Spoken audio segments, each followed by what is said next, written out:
Hey everyone, welcome to today's episode of Behind the Signs. Liz, how you doing? I'm good, man. How are you? Good. For those of you who don't know me, I'm Joe Aronella, one of the moderators of Behind the Signs Facebook group and co-host of Behind the Signs podcast with Me, that's me. I'm Liz. I'm also Joe's daughter. Yeah. Uh-huh. If you don't know by now, now you know. multi-generational sign. Yay. And we love it. Anyway, so glad you guys are here with us today. Today we have a really cool interview. We're going to talk a lot about sales and sales strategies and what has worked for a very successful sign company here in the Texas area. This is John Lewis of Lewis Signs. Lewis Signs has been around since 1977, I believe. It's a multi-generational sign company. So there's lots of learning and lots of growing and lots of strategy. So this is a really great talk. We're super excited for you to be here. But before we get started, we wanted to take a second to thank our sponsors. Yes. And before we do that, I will say that John Lewis is an amazing guy, super successful sign shop. So I hope everyone listens to all the advice that he gives. He drops a lot of cool nuggets, that's for sure. So, but yes, we want to thank today's sponsor, Inktavo, who brings you Sign Tracker, of course, my passion project. So Sign Tracker helps you. Well, it's four things that it basically does, right? So it helps jobs from not falling through the cracks. It's one place to store all the project files and art files and permit copies and all the stuff that goes into a job. You create tasks so that your entire team knows what to do and they're not just running around like chickens with their head cut off. And it helps you to quote more accurately and profitably. So give Sign Tracker a try for free at sign-tracker.com. And because you're part of the Behind the Signs community, once you sign up, if you forward your confirmation email to us, we will add a really hefty Behind the Signs coupon code to your account. That's all. That's my spiel. Are we biased? Yes. But is Sign Tracker great? Also, yes. and plus, Inktavo is very generous with our podcast, so they give us a lot of support. And as always, we want to thank our friends at Sign Builder Illustrated. If you haven't had a chance, we have a monthly column in the magazine. You can check it out at signshop.com and also in the physical magazine if you are subscribed. Anyway, check us out there. Make sure to read the column Behind the Signs. And it's usually the same topic that we're talking about for the month. So we try to coordinate all of it, just get you a little bit of education every which way you can get it. But more importantly, we want to thank all of you, because without you, I wouldn't do this. That's right. No, we do love our community. That's for sure. So Behind the Signs community, thank you for being here. Yeah, be sure to like and subscribe and share it with your friends. Yes, for sure. And subscribe to our YouTube channel too. That helps us a lot. It does. Or on Apple and Spotify. However you get your podcasts. We're at all the places now. We're at all the places. That's exciting, now. Isn't it? Yeah. We're in all the places. So before we jump in with John, I'm just going to say one last thing because, we're working in separate studios today. All right. Well, let's, without further ado, let's jump on with John and get this show going. We're here today with John Lewis of Lewis Sign Builders in Austin, Texas. I guess Buda, Texas, technically, but you're an Austin, Texas sign company, that's for sure. So John, welcome to Behind the Signs. Liz and I are super psyched about chatting with you for a few minutes today. Before we get started, we always like to give you the opportunity to say hello, introduce yourself. I mean, the history of your company is rich. Obviously, your parents started the company in 1977, I think I read on the website. And of course, then you took over the helm at some point. So if you could tell us a little bit about that story, we'd love to hear it. Well, first off, thank you guys so much for having me on. It's actually really is my pleasure for coming and sitting down with you guys today. But like you said, Lewis Sign was started in 1977 by my father and my mom, Bill and Ann Lewis. And it was started in their garage and just kind of, he had worked for another sign company here in town, Duplex Advertising down on I think their old shop building was kind of right where Austin American Statesman is now, right on the water. So kind of a little bit of history there.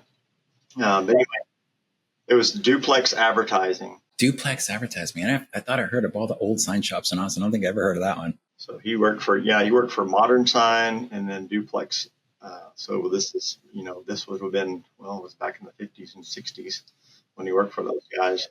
So he just kind of, enough is enough, probably similar to where a lot of people that are in their own business now got to, and just, I got tired of getting treated like a dog, is what he used to say. So anyway, so Dad decided to start his own business, and worked out of his house for a while, and then had a little shop, just kind of a one garage deal in Tillery. And then I believe it was in like 82 or 81, bought some property down on South First Street in South Austin, and we were there until 2009, which is when we moved out here to Buda, Texas, where we are now, right on the highway. So in 2002, my dad passed away from cancer, and that's kind of when the sign shop, sign company, everything was just kind of dropped in my lap at 29 years old. So talk about not knowing what I was doing. That's pretty much where I found myself, and just kind of taking the bull by the horns on my own, and just, with 10 employees and doing a pretty good business, profitable, all those kind of good things were happening. And then, as it kind of grew along there, just growing it into where we are today, we've had as many as 43 employees. We're hanging right around 24 employees now, which is kind of a sweet spot for us. We have aspirations and to grow a bit over the next few years, but I don't think that I ever want to get back to 43 to 50 employees. I know you guys have some experience with that. Oh yeah. Yeah, no, I feel too for sign tech in my sign tech days, once we get to between 15 and 20, that was the sweet spot. I feel like once we started growing into the 40 and 50 employee range, when I sold it, it was 60 employees. I'm not sure I really made any much more money from 20 employees. No. And I'll tell you, one of the things I love about having a small group is it's just been able to have personal touches on everyone. And when I had, 40 something employees, there were some people there that I had no idea. And so part of the way that I lead is I love to be able to pour into people and to sit down and have time with them and ask them questions about themselves. And when you have that many people, it's just not possible, because I can't do that and my day job, at the same time. Yeah. No, that's good. And I know this is off topic a little bit, Elizabeth, and you're going to. I knew you were going to do it. As soon as you said it, I knew it was. Because I saw that. Gosh. I saw that on your website. We said we love our people. First of all, I love love, so of course that stood out to me more than anything else on your website. So I just that's actually one of our core values is love. So love that. Yeah, we have a team of 7, and I really understand what you're saying. Like, we've been as big as 12, and then I feel like for us, what we do, 7 is our, like, we could probably go to 8. Right now, I'm wishing we had 8, but that's because I'm taking on PM things right now. But I think for us, it's just like that's where we maintain that personal touch and that personal feel for our team. And it just makes a difference. Like, our team is, we always say, it's just kind of a cult. Like, it's kind of. Well, that stood out to me too. And I think it has a lot to do with sales, actually, because it starts internally, right? Like, if people feel respected and cared for, then that's going to translate into great customer care and customer service, which will keep your customers coming back. Yeah. And I think I was reading through the website, and the sentence that stood out to me the most, actually, and I think it's because it's how I approach sales and building relationships, is the sentence that says, "You see, we learned long ago that we're really in the business of building relationships." And it's like, yeah, like that is sales. That is marketing. So how has that mentality influenced your sales strategy? Well, so, going all the way back to the kind of the founding principle that Dad started with was, getting treated poorly by his former employer. And that was one of the things that was super important to him. And it continues, that's kind of one of the legacies that we carry on today. And that's just making sure that we treat people, the old golden rules of treat people the way you would be, the way you want to be treated. And I think kind of nowadays it's more the platinum rule. You treat people the way they want to be treated. And a lot of times, if you're hiring the right people, it lines up with it's the way you want to be treated.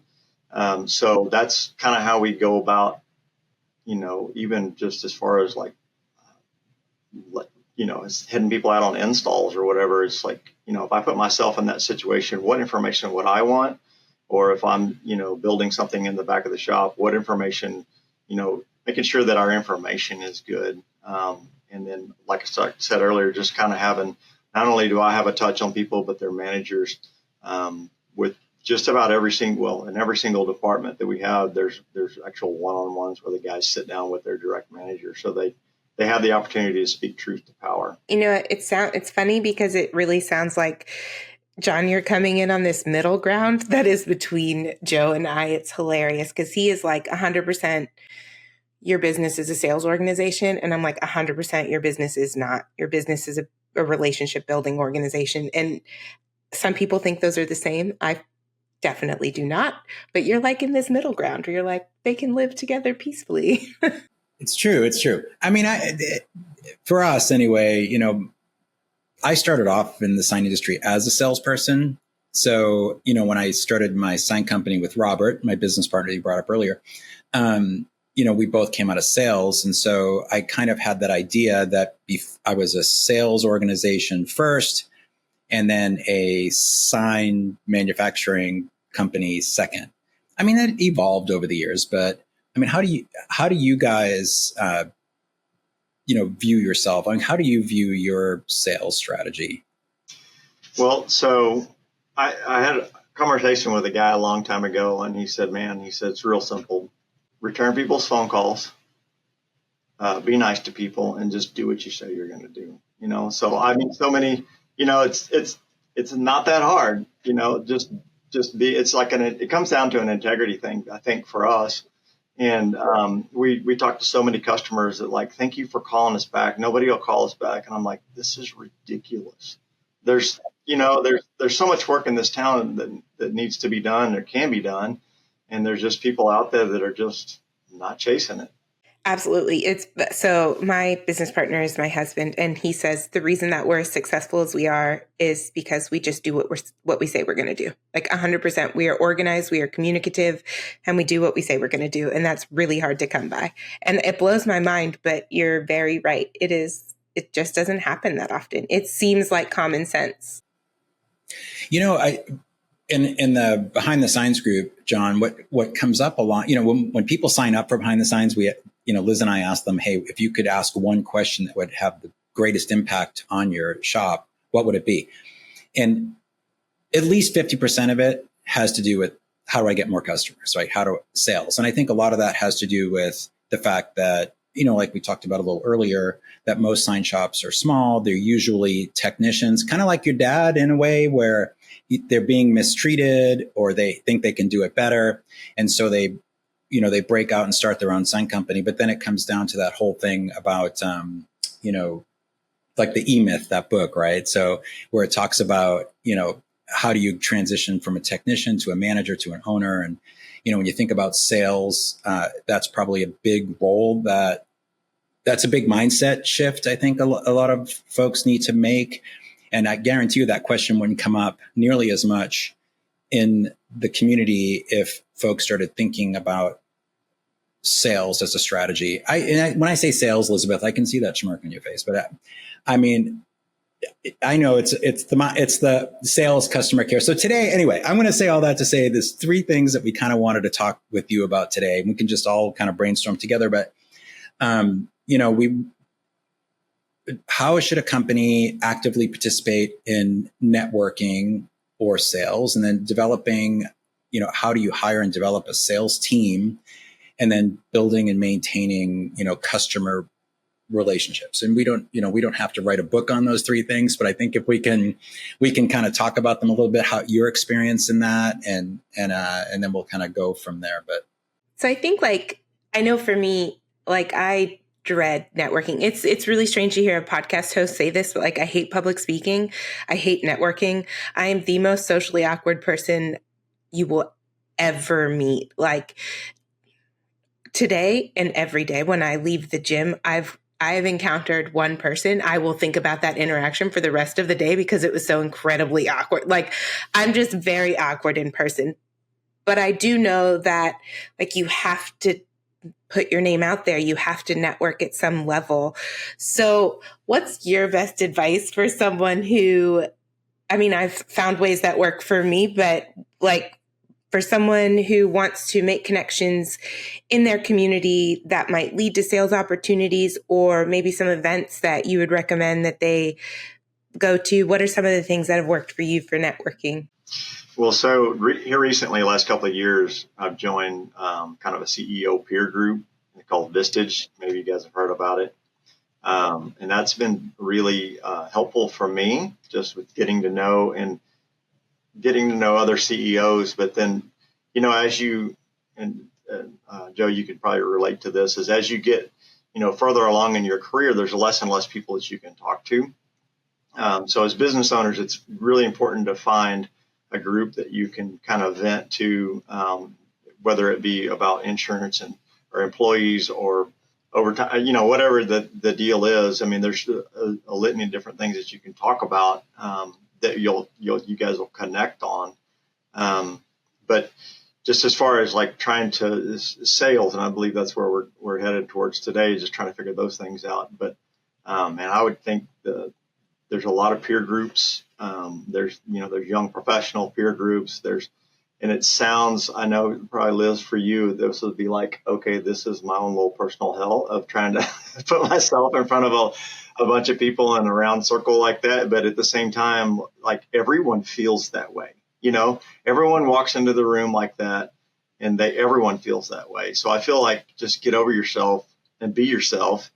And I think that's where a lot of those, I love to play golf, and man, I that's one of the ways I connect on with some of my peers that way. And you're at a backyard barbecue, and I always think about the Step Brothers things. Like, did we just become best friends? It's that kind of thing when you find things that you connect on, whether it be golf or hunting or fishing or whatever it is. Whatever your passion is. I think that's kind of an icebreaker. It can be anyway. I completely agree. I mean, I hate it. I dread it, but I do it all the time. I mean, we're 9 years deep in this business for owning, and we have never had a sales team. So all of that has always fallen on myself and my business partner. And then we have internal marketing, so brand management. But a lot of that for us has been peer networking. We are a design studio that focuses in signage and wayfinding. So, and then we broker manufacturing and installation. So we do all of it, but we don't have a sales team leading those sales. So for us, we focused on exactly what you said. We went to peer groups, right? So we know that in the design community, people that have knowledge of signage and wayfinding are pretty hard to come by. Like the actual knowledge of how it works, not just what looks good, but what's allowed and what works. And that's where we live. That's, my background in signage is what, paves the way for some of that knowledge. We have some of our team that also has extensive background in signage. And then the rest, outside of me, the rest of our team is all designers. So it's, I'm literally the only one without a design degree. Everyone has one. So for us, we focused on that peer group and really networked to them. And that's been a niche for us, which has been really nice. But I completely agree. I mean, get over yourself. It sucks, but literally everyone feels the same way you do is the best advice you can give. Like, it sucks for everybody. It does suck for everyone. Some really good advice that I was given years back, and I think it's helped a lot with, even with Sign Tracker too, but figure out where the people that you want to work with hang out, right? So you want to work with architects, where do they hang out? Do they have little local shows, trade shows? I know for us, when I had SignTech, I figured a lot of architects and general contractors got involved with Habitat for Humanity. So we started hanging out there, and we would bring teams of people from the shop. Liz, I don't know if you remember this from back in the day, but once a month we'd bring one of the fabricators, one of the designers, one of the salespeople, and usually me, and would go do a build for the day. But that led to being invited to be on the Habitat for Humanity board. And then, man, I just met that became my peer group, right? And so it was all these folks that were, general contractors, developers, architects, and, I was the sign guy on the board. So all of a sudden, just, thousands and thousands of dollars worth of work and tons of jobs all came through that. So, and to me, I could still consider that, Liz, I know you might not, but like a selling activity. But, learning to hang out where the people that you want to work with are is huge. And whether it's like golfing groups or young professional groups or BNI groups, Chamber of Commerce. I don't know. Some people have really good luck with that. It's not sales. It's building trusting relationships. That's what we call it. Okay. That's what you call it. Let me get my label maker. Yeah.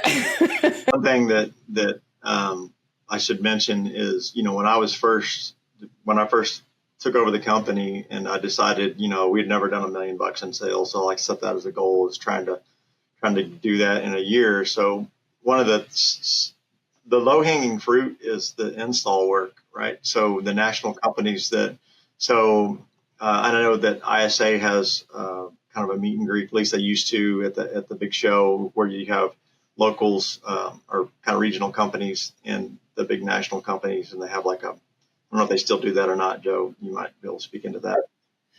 Yeah. And then here in Texas, it's TSA. I know there's all kinds of different, I know there's Mid-South and Tri-State and all I'm sure every single one of those have the meet and greets and those kind of things. For me, that was actually boots on the ground, going and driving up to Dallas and kind of making the rounds, all the big ones in Dallas and in Houston. So that proved very, very great for me, just to be able to, because I think that they just want somebody that they can trust. And it goes back to doing what you say you're going to do, that you're going to be there on Tuesday, then be there on Tuesday, right? And always deliver the news, whether it's good or bad. People just I think you can't overestimate how good communication is. And a good communication, I know we do a lot of sub out work, and we're talking to people in Florida and Indiana, and man, when they will not return our phone call, we don't know what's going on. It makes me want to jump on a plane and go out there and see what the heck's going on. So I've done it. just return somebody's phone call, even if you've got bad news. It's okay, man. We're all grown-ups. It's not our first deal. We can handle it, really. So that for me, that was what took me kind of the next level, was being able to. I didn't produce any of that work. I just, any of the signs, it was all shipped in, and we just went and put it up. So it was, all we're doing is laying out labor for it, and maybe a little bit of materials. So it's what I would refer to as kind of a low hanging fruit. Like, you want to go from, you want to increase by 20-30% in a year, start hitting up some of those. Of course, you need to be licensed, and you need to make sure that you're going to do what you say you're going to do. Otherwise, you're going to and have the beautiful fleet like you do. Well, that helps. That was, and I think that everything that we've mentioned here is boots on the ground. It's not sitting on your tail in front of a computer trying to hope that, hope's not a strategy. I mean, we know that, right? Like overnight success. It only took me 50 years to get it done almost, right? So it's one of those things to where it's not going to happen on its own. It's anything worth having. I was stalking you guys on Facebook. So, I know that you guys ran a marathon, right? Yeah. Congratulations. Yeah, January. Awesome. Thank you. Yeah. I'll never do it again. That didn't happen on its own. Like, if you would have just ran, 2 or 3 miles a week, you would have fallen flat on your face at the start line, or made it to 5 maybe, and then you're just cracked in 2. So it's all that legwork that you do ahead of time that will ultimately result in success. So did you meet your goal? Did that help you meet your goal? Yeah. So I had set my goal at $1 million, and we did 1.6. In that first year that you took over? In that first year. Well, it was the first year that I got serious about taking over. So. Wow. That's amazing. Yeah, that's great. That's awesome. Heck, 1.6 million is way bigger than a lot of sign shops ever even dream of. So that's it. Yeah. Well, I think the couple of years before that, we did like 760. So we almost doubled in size in just a few years. And it was very simply what I just got through telling you. It's going out there and asking for the work. I want to work with people that are hungry, that want my work, Yeah. That's awesome. And I'm assuming that strategy, you've maintained it, right? Like you're able to, because that's something that a lot of people have asked us, like, yeah, you can make one good sale that maybe boosts your numbers for a year, but can you maintain it using that strategy, or have you been able to? Yeah, so it's looked different from year over year. Of course, that would have been like, oof, that was a long time ago. Let's just say that. Um, so we've ebbed and flowed with growing and then shrinking back a little bit. We've not always done it right. We've messed things up, and we haven't. I'm not sitting here telling you we've grown by 50% every single year. Otherwise, everybody would know my name. but it's just a matter of maintaining and figuring out where your sweet spot is, and then but to answer your question, I think it was figuring out it's all relationship based, and we're very blessed with having 48 years of history. It's hard to drive down any street in the city of Austin and not drive by 2 or 3 of our signs. So that is a blessing in and of itself. Having our name all over, and then like Joe said, having a fleet of trucks that are all over the town every day, driving up and down the streets, out there doing the work. So we do have a lot of brand recognition, but at the same time, that doesn't mean that I don't have to go out there and earn the work, And I will say too, since I do see your trucks a lot, pristine. Yeah, they are very clean. Mm-hmm. They look really good. John, it doesn't matter what your sales level is now. Everyone's going to know who you are after this podcast, because Liz and I are famous. So famous. Start locking my door tonight. Oh yeah, man, you better. But anyway, so all right, let's move on to the next one really fast. So talk about a sales team. So I know, Liz, your whole team is technically a sales team, in my humble opinion. None of them are sales. So do you actually have outside salespeople, and do you hire within the industry? Do you just hire someone that has sales experience in a related industry? And then what are some of the things you do internally to, whether it's quotas or sales meetings, or how do you manage that part of your business? Right. Great question. So we have historically hired guys and girls from inside the industry. And sometimes it's worked really well. And sometimes you just hiring away somebody else's problems. It's a reason why they're looking for a job. One of my buddies told me one time, he's like, people with like high level of common sense and they're really good at their job, they're not looking for a job. So it's, they're not gonna be the ones that are gonna lay up. That's not always true, but for the most part, the really, really good people, they're not out looking for a job. So typically the people that are coming into your door, they're running from something, and it may be fine. Like I've had some really good people that are either just moving, geographically, just moving to Texas or whatever. So that's helped. But right now we have a staff of 3 full-time outside sales guys, and we got a couple of, myself included, and my VP kind of handle some of the house account stuff. So I guess you could say 5, but more like I would say 4. I don't know that I really count. I'm usually doing so many other things that I've got a few different pet accounts that I handle, but for the most part, it's just those 3 outside guys. But we also, one of them's brand new, so it's a timely question about what do you do when a new guy comes along, and so we're not great at training, and I just actually finished up some coaching, and I would highly recommend that if you guys have the bandwidth, sign companies out there. Sagefire is who we used. You guys might know Barnett Sign up in the Dallas area.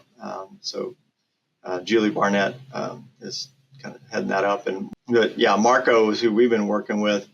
Just been able to help us kind of just get our stuff together, as it were, like as far as getting our processes together, but it's forcing us to create processes so that when we bring in somebody new, it's just as easy as like running them through some modules and getting them trained up. So we'll have to get the name of the group from you, later on, or we'll put it in notes or something too. But yeah, Sagefire, it's been really good. We did a month and a half, 2 months with them, and just it's changed. I can tell you this, it's going to change the game for us as far as we're going through the whole team and running the Working Genius of Patrick Lencioni. I don't know if you guys are familiar with that, the ideal team player. Anyway, Patrick Lencioni, if you don't know his stuff, then you should go look it up. Man, we're going to have to take all these notes. Yeah, 5 Functions of a Team. It's a great book. But anyway, he's got a company called the Table Group, and it's a personality, it's like a skills assessment, like a competency assessment. So we're doing that for every single employee and just find out where they're strong and where they're weak. And we've already found out that we've had some of the management guys in the wrong seat, just not in their competency. And it shows for the people below them, and it shows for them. They're just not having a great time at work. So we're actively trying to get those, it's the whole good to great thing, just getting people in seats on the bus, right? So you shuffle them around and get them in the right seat just so that they enjoy what they do. I mean, that's, going back to one of our core values is love. We want people to love what they do and who they work with. We spend too much time at work not to love what we do. So that actually kind of brings up a good question that hits close to home for us. So we've never had a sales team. And the biggest reason for it is so a lot of sales teams are structured with commission-based pay, and you get a base and then a commission. That's pretty typical for sales teams. And with that, it's like the salesperson can bring in any project that they want to sell that helps them make the commission they need to make to live their lives, which I understand. However, we are very, very particular about the business that we take. We're very particular about the projects that we have our names on. It's just how we've always operated. So for us, we've always said we can't tell a salesperson, hey, you can't sell that one, because they have to make a paycheck. So how have you, you also seem to have a very strong moral compass and moral code in your company and a really strong, internal vision. How have you found that you can maintain that while having an outside sales team? So great question. The short answer is we give them guardrails. And I've heard about people just saying, hey, we're not going to sell below a certain number. And that kind of feels bad to me. But because we don't want to turn away a banner when it might turn into a set of channel letters or a big pylon sign, right? Just so we'll leave that up to the sales guys for that. But we have gone through the company numerous times and just what is the question that we ask is, what's the greatest and best use of our resources? Because everybody knows that we only have so many hours in the day and we've only got so many people that can work those hours, right? So we figure out, you can spend 8 hours doing one thing that pays X dollars, and you can, spend the same 8 hours and make twice or 3 times that, right? So we figure out what's the greatest and best use of our installs, of our fab, or, all the way from top to bottom. And so we've fired some customers because their stuff just takes too much time, and it's just, it's a hair pull the whole way, and then they're never satisfied. And so there's just a lot of times where we just say, you know what, either we tell them to go away with their price, or we'll tell them to go away. Just tell them to go away, Yeah, we're not the best fit for this. Yeah, that's, and that, I'm sure you could probably use chat to figure out how to send them off away without hurting their feelings. Yeah, sure. Yeah. And I agree with that. I mean, ours is definitely our guardrails aren't about sales numbers as much as it is about literal fit of we just are very specific about the work that we do. And I think a lot of people are or want to maintain that, right? There are some people that just don't want to do certain projects. So I think guardrails is a great way to do that. That's good advice, and just being honest about that with your team up front. Yeah, well, it's way better to do that than it is to have them do the legwork and get it in there, and you're like, nah, we don't want to do this. And they're like, oh. And guardrails develop over time, right? So, because man, I'm just cringing even now thinking of some of the projects that I said yes to. Oh, I know. I remember ones when I started working back with you at the other company, there was a very specific project whose name I will not name, that had 12 rounds of design. It was out of control. So when we sold our company by the time we sold our company, we had a sales manager and 5 salespeople, outside salespeople. And we did do weekly sales meetings and had quotas and all that stuff. So, but it takes time. It takes time. I think it sounds like what you guys are doing just works really well for you. That's for sure. And 3 is a nice number too. For us, like I've said many times, this kind of brings us to our last point in this subject, which is, I think that it's not about being a sales organization. It's actually about building and maintaining your customer relationships. Like for us, I've said it so many times on the podcast. I feel like I'm just beating it over everyone's head at this point. We don't call our clients clients. We call them partners. We truly believe in developing partnerships with everybody. We want to be the subject matter expert for people that people come to when they need design, the things that we do, right? Signage. That doesn't just have to be B2B. It's usually for us like architecture firms and designers. But that said, the sign industry isn't like a subscription model, right? Like there are some national contracts where it's click and repeat. I get that. But there are a lot of not national contracts where it's just single one-off signs. So how do you take that single one-off sign and make sure that you're building enough of a partnership that you can get repeat business out of that person and maintain that relationship? And how do you make sure that you're keeping your customers or partners, if you will, happy enough so they want to keep coming back? Well, and that you're at top of mind to them, right? So, maintaining relationships when they're not necessarily writing a check every single month.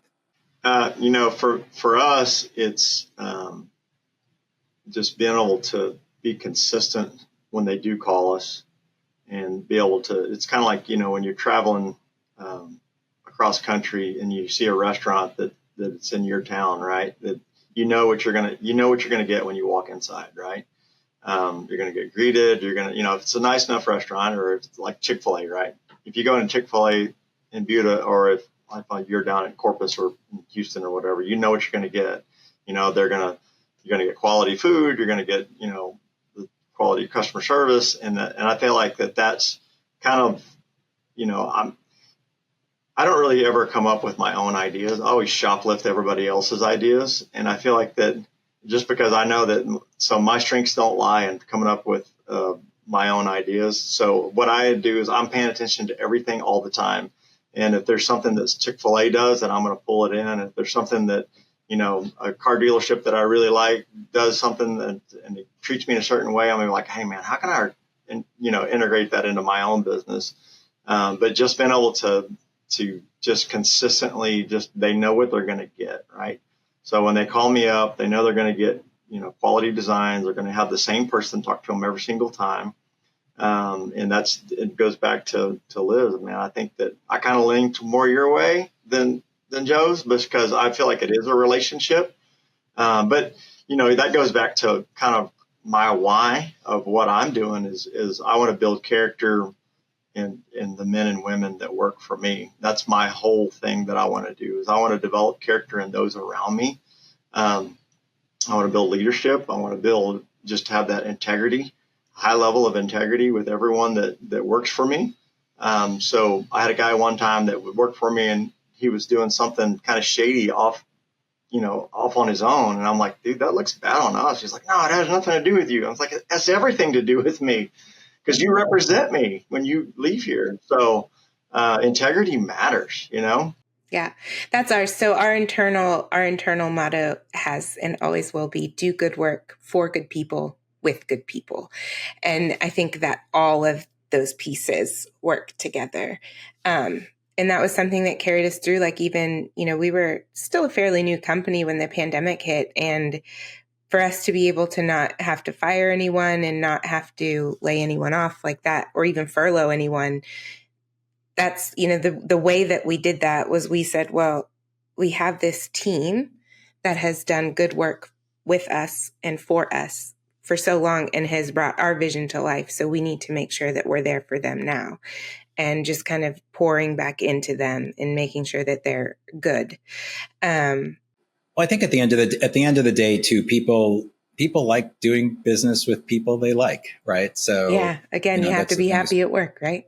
Yeah, well, and like you said, John, do what you say, and and be consistent.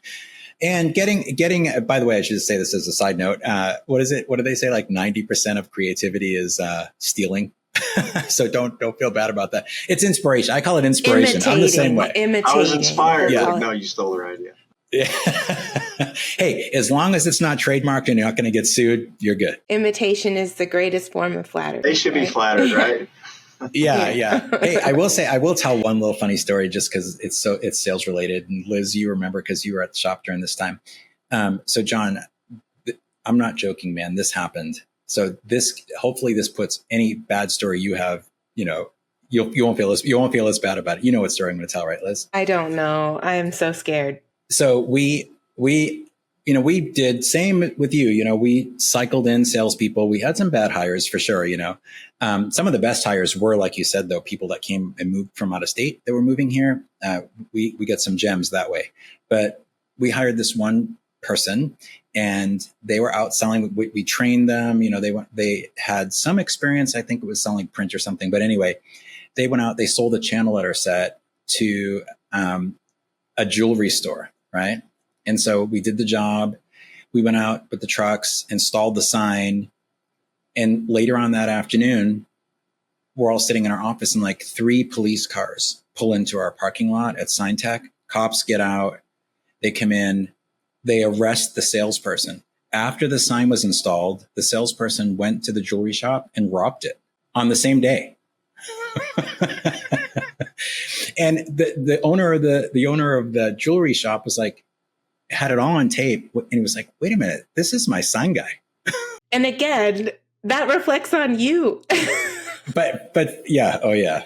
He was not a repeat customer, by the way. I'm just going to throw that out. I wouldn't imagine he was. Yeah. But fast forward a couple years, I get a phone call. The sales rep gets out on parole and called and asked me if he could have his job back. Oh, yeah. Oh. We still have your desk. We were waiting on you to call back. Wow. We're not hiring at the moment, but thanks a bunch. What is the level of disconnect? What world is that okay? Courage, we'll say. Do you have to do that? That's wild. Okay. Well, this has been a great talk. This is a subject that Joe and I could argue about. We could argue about it all day. I think when it comes down to it, we do all agree on one thing, and that is building and maintaining long-lasting relationships is the key to success in this industry. It's the only way you're really gonna make it. So with that, we always close our podcast with 3 rapid fire questions. So these are just meant to be fun. Just the first thing that comes to mind. So I'll let Joe kick it off. All right. So John, top lesson that you wish you didn't learn the hard way? Oh, well, this was double. Yes, right. So I'm a firm believer that grass grows in the valley, right? So I don't ever recoil from making a bad decision and going through the hurt that goes along with that. I just have a buddy that said, don't ever waste a hurt, So if you're going through something hard, learn what you're supposed to learn out of it. That way you don't go back, right? You don't ever do it again. But I would have to say not taking debt seriously and just, it's kind of the American way of if you can afford the monthly payment, then man, you can afford it, right? So at one point I had a massive amount of debt. And it took me probably about 10 years from about 2016 to just recently just got everything paid off. So it took about 10 years for me to crawl out of that hole. So if I had to say one thing, it would be, and that I can put a caution out there to other sign business owners that I will tell you this, that debt free, Dave Ramsey's not lying. It's very free. I like Dave Ramsey. Yeah. So I would be caution people to wait till you can afford something to either pay cash for it or get it down to where it's manageable, that you can have a plan to get something paid off in a couple of years. And that includes crane trucks and all the expensive stuff. Yep. Okay, this is my favorite question, but I'm going to give a caveat that says, I think we've just interviewed really nice people, which is great. I think it just says a lot for our industry, but I am ready for the drama of this question, and no one has given it to me yet, which is fine. This is the question we call happy endings. So this is the happiest reaction you've had from a client, like at the end of a project, or the worst project you've ever done that you were just happy it was over. Well, as you can imagine, having done this for as long, I have both of those, right? I'm ready. So I'm going to go with the happy reaction with a great project. We just finished one up downtown, did some signage on a big hospital downtown. And it was one of those things where I had planned on doing it. And for, I had about 5 or 6 weeks in there. And just the pre-planning and everything that went along with it, man, we got it done in less than a week. So that was one of those that was like, yeah, that was pretty awesome. Yeah. And then we did a sign, this one, I knew this question was coming and I did not, this answer I'm about to give you right now wasn't planned, right? So, and it just came to my mind because you inspired me with your, anyway, so it was a barbecue joint. And I'm not even going to give the town, I'm not going to give the name, whatever. But it was just one of those things where we used componentry on it. Man, we had the best intentions. And we used componentry on it. It just failed and failed and failed. And finally, we ripped it all off and put channel letters on there because it was just, it was this crazy faux neon stuff that was not perfected back then.